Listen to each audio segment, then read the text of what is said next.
Hi friends, అందరికీ నా హృదయపూర్వక నమస్సుమాంజలిలు. పార్ట్ 14వ భాగం నుండి లూయిస్ ఎల్హే గారి స్వీయ కథ.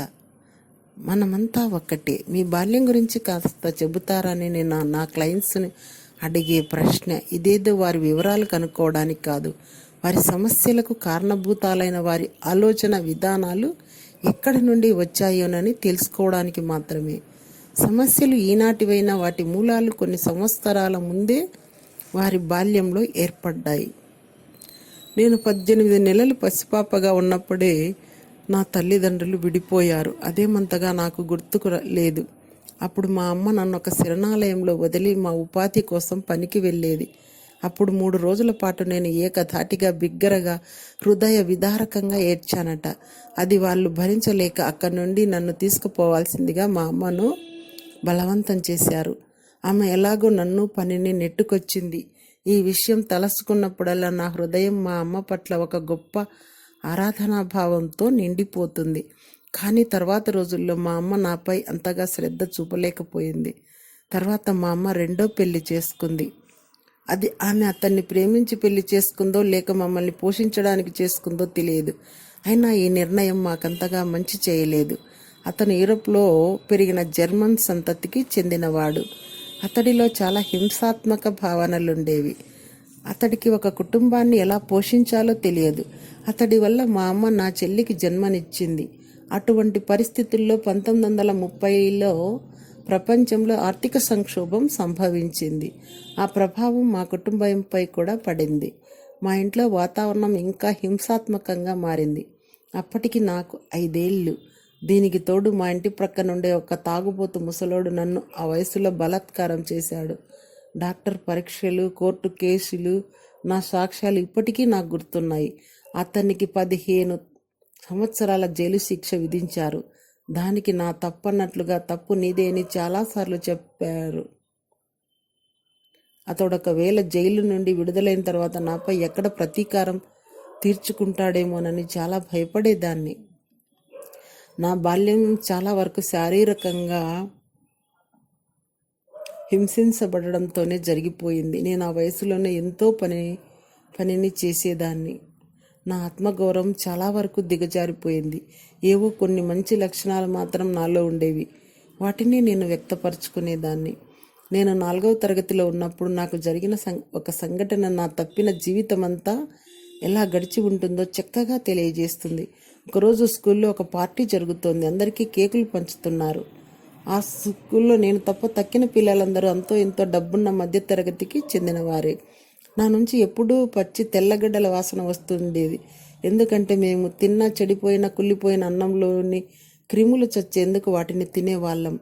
నేనంతవరకు జీవితంలో కేక్ తినలేదు. అసలు వాటిని మేము కొనలేము కూడా.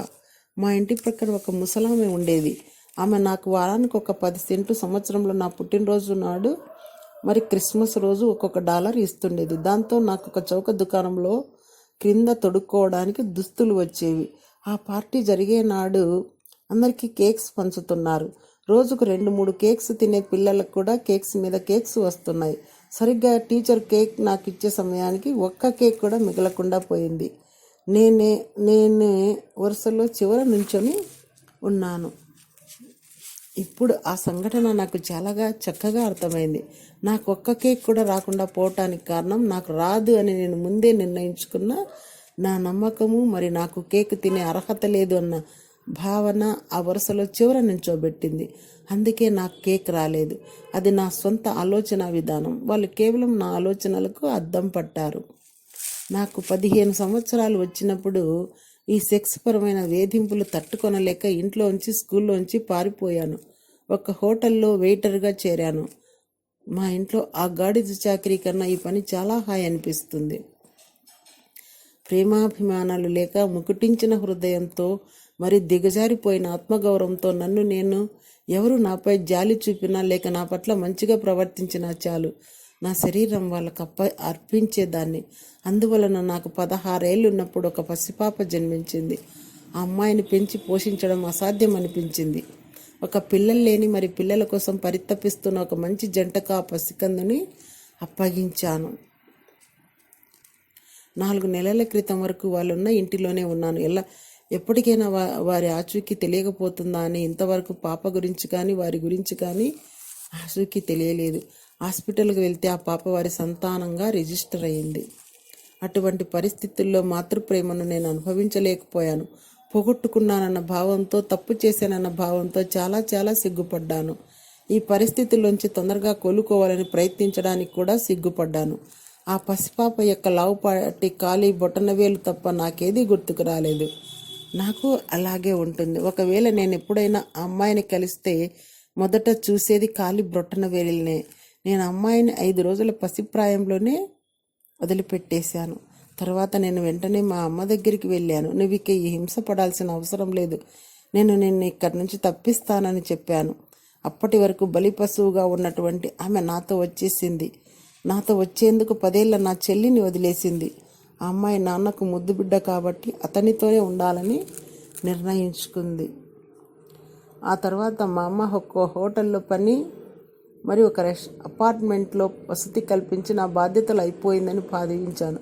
ఒక స్నేహితురాలతో కలిసి 30 రోజుల పాటు చికాగోలో గడపడానికి వెళ్ళాను. కానీ 30 సంవత్సరాలు అక్కడి నుంచి తిరిగి రాలేదు. Thank you.